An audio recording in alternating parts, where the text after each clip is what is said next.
Hello and welcome to a different kind of video on this channel.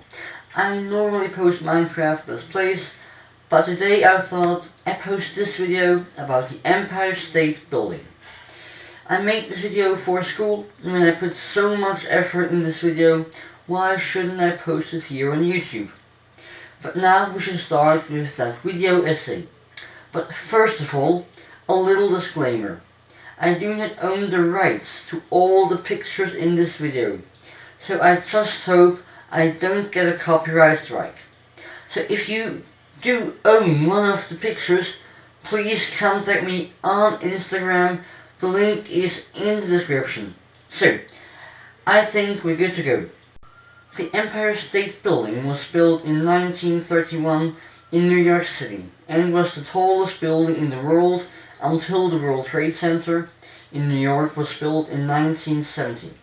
The Empire State Building is located on the west side of the 5th Avenue in Manhattan. It is located near Macy's at Herald Square, Koreatown, and the Madison Square Garden. That isn't a garden, it's the self-proclaimed world's most famous arena. Now, let's go back in time. The site was originally owned by John Jacob Astor. In 1898, his grandson William Waldorf-Astoria built the Waldorf Hotel. Only 4 years later, his cousin John Jacob Astor IV built the Astoria Hotel just a few hundred meters away. Those two hotels would later be connected and form the first ever Waldorf-Astoria Hotel, and with around 1,300 bedrooms, the biggest hotel in the world at the time. During the 1920s, the Waldorf-Astoria Hotel became dated and the elegant social life moved to other hotels. So the Astor family decided to sell the hotel in 1928 to the Bethlehem Engineering Corporation for around $15 million and build a new hotel a little more north. Shortly after, in May, the hotel closed its doors forever. The Bethlehem Engineering Corporation intended to build a 25-story high office building, but after the corporation was unable to secure funding, the land was sold again, this time to the Empire State Incorporated, a group of wealthy investors. In 1929, the Empire State Incorporated announced that they intended to build an 80-story high skyscraper that was to be taller than every other building. To realize that project, they contracted the architectural firm Shreve, Lamb and Harmon. In just 2 weeks, the drawings of the future Empire State Building were produced using the firm's earlier design for the Reynolds Building in Winston-Salem, North Carolina. During that time, intense competition was underway. 40 Wall Street, then known as Bank of Manhattan Building, and the Chrysler Building. Those two buildings were also under construction and were intended to be the world's largest building. So those three buildings started a race to the sky, as the media called it. In 1930, after going through 15 versions, the Empire State Building was finally approved and the construction was given to the Starrett Corporation. The demolition of the Waldorf-Astoria had already started on October 1st, 1929, and it was a long and difficult process, because more material was used than usual and most of the precious materials were not in high demand at the time. So most of the wood was burned in a swamp nearby because no one wanted it. Other materials such as granite and brass were dumped in the Atlantic Ocean near Sandy Hook, New Jersey. By the time the demolition had started, the Empire State Inc. had secured funding for the construction of the Empire State Building. They planned to start the construction on the same year, but on October 29th, the New York Stock Exchange experienced the Wall Street crash and the beginning of a decade-long Great Depression. Despite all that, the Empire State Inc. decided to build anyway because of the progress they had already made. John J. Raskob, the head of the Empire State Incorporated, hadn't suffered any losses during the crash because he ceased speculations on the stock market in 1929. However, most of the other investors suffered big losses, so that the Empire State Incorporated was forced to take a $27 million loan to start construction. That wasn't the only problem with the Wall Street crash. The crash reduced the demand for new office space. Despite that, Raskob decided it was better to start construction because cancelling the project would have resulted in bigger losses for the investors. On January 22, 1930, the construction finally began, before the hotel was completely demolished. After around 1 month of digging the foundation, the construction of the steel structure should have begun, but the problem with the overall weight of the structure forced the construction to pause until the major signed a law that allowed that amount of weight. So the construction continued on April 1st. There are a lot of photos of workers sitting on the structure without any safety measures, and that was the case at the time.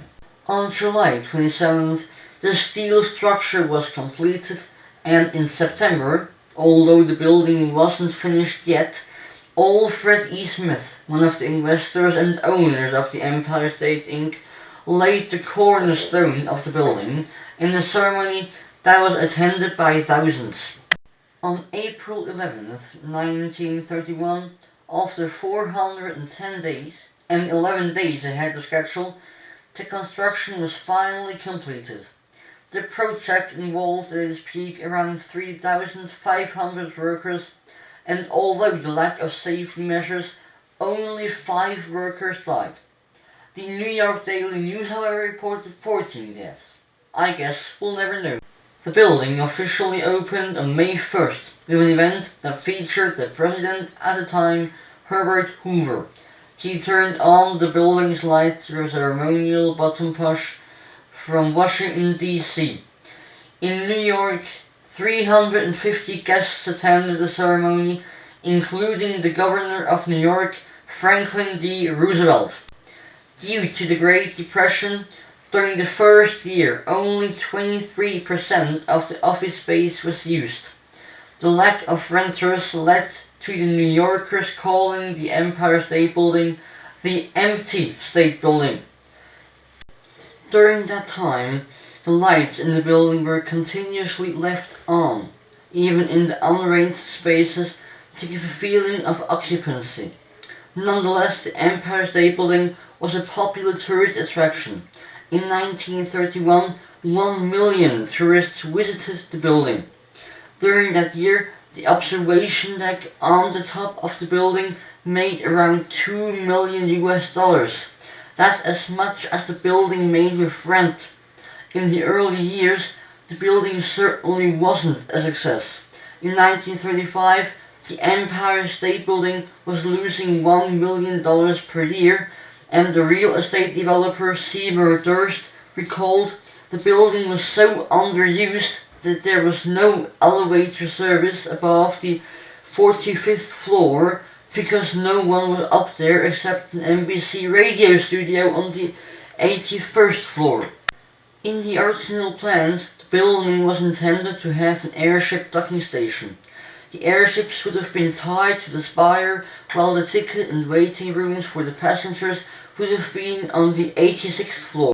The idea was impractical and dangerous, because the airships would have needed to navigate over other skyscrapers and the strong winds over Manhattan, as well as the strong updrafts caused by the building itself. In 1931, a small US Navy airship attempted docking to the mast, but that ended in near disaster. It circled 25 times around the Empire State Building, then they tried to dock to the mast, but its ballast spilled and the airship rocketed by unpredictable winds. This event scuttled any plans for an airship docking station. There's one infamous photo of an airship docked to the Empire State Building, but that picture is sadly fake. 14 years later, the Empire State Building had another encounter with an air vehicle. In 1945, a B-25 bomber crashed into the building between the 78th and 80th floor. Lieutenant Colonel William F. Smith, Jr. was piloting the bomber on a routine flight between the Bedford Army Airfield and the Newark Metropolitan Airport. He was cleared to land, but the dense fog disoriented the crew. After passing the Chrysler Building, the crew turned right instead of left. On 9:40 a.m., the plane hit the Empire State Building. One engine shot through the building and hit another building. After the crash, a fire broke out in the Empire State Building, but was extinguished after 40 minutes. 14 people died, including the 3 crewmen of the B-25. The damage was estimated at $1 million. The Empire State Building was, despite the damage, only 48 hours after the accident, open for business again. In the 1950s, the Empire State Building became profitable for the first time since its construction, when it was able to break even for the first time.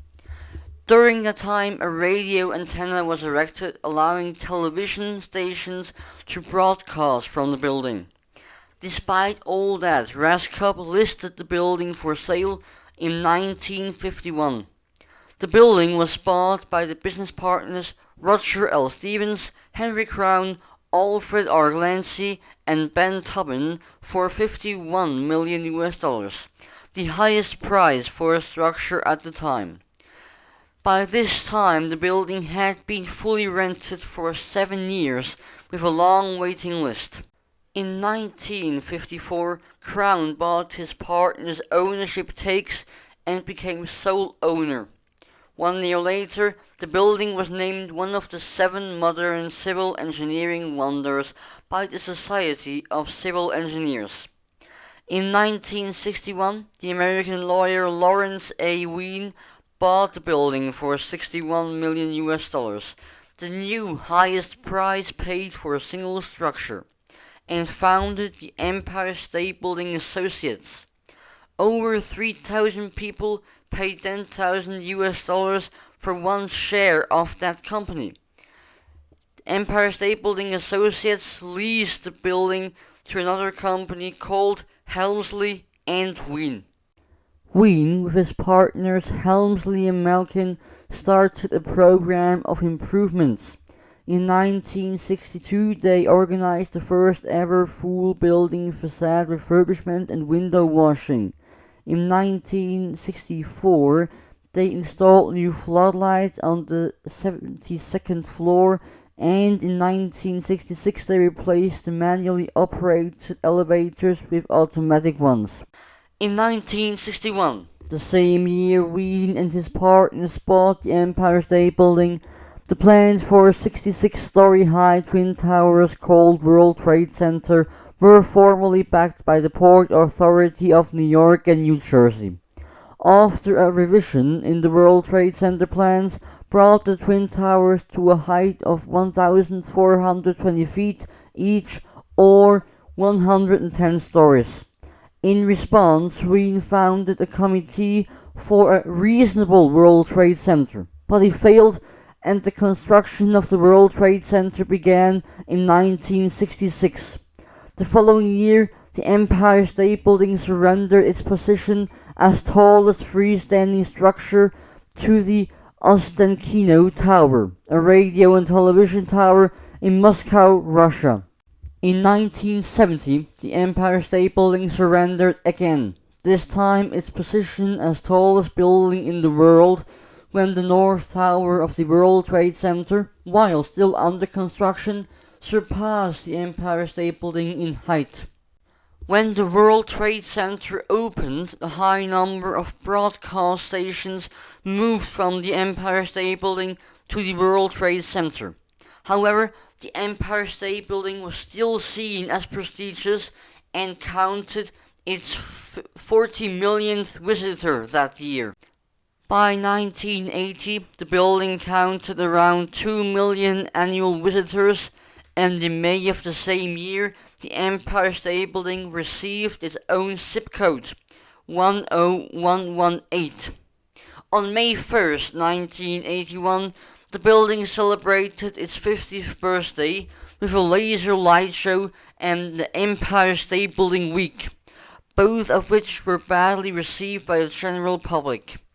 In the same year, the Empire State Building was made a city landmark by the New York City Landmarks Preservation Commission, and in 1987 the building was added to the National Register of Historic Places.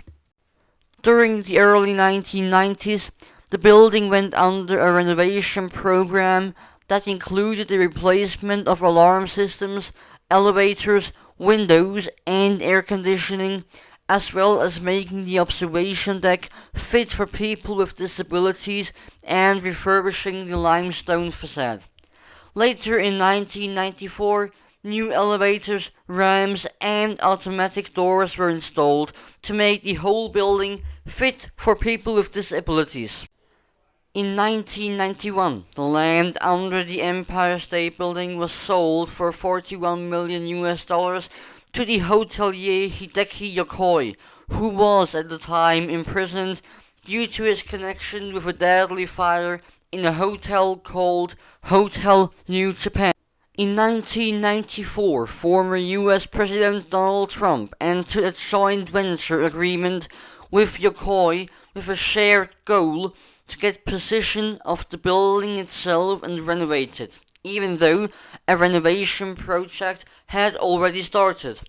Shortly after, Trump sued the Empire State Building Associates, claiming that the Empire State Building had become a high-rise slum and a second-rate rodent-infested office tower.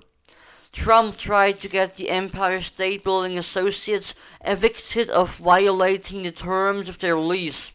Yes, the Empire State Building Associates leased the land under the building after it was sold in 1991.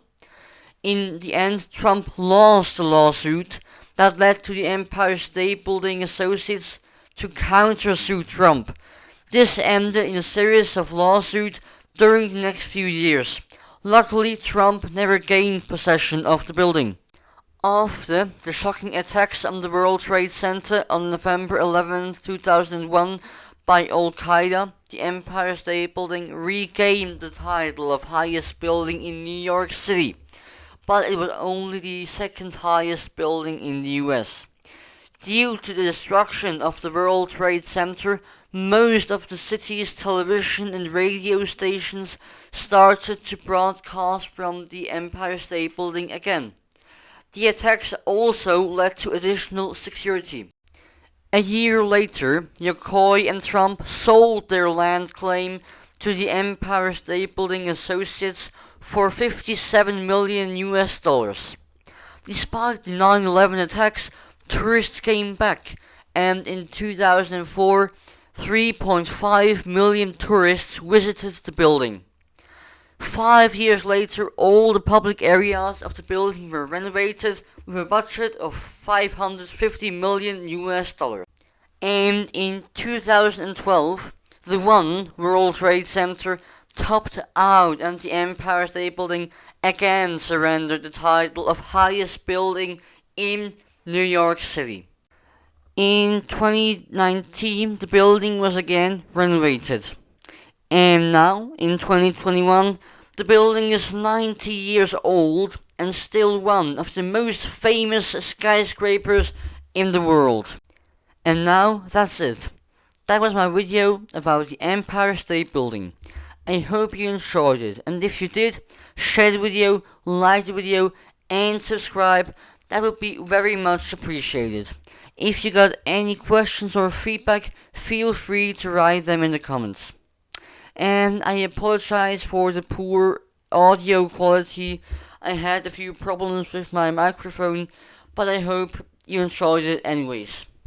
And goodbye.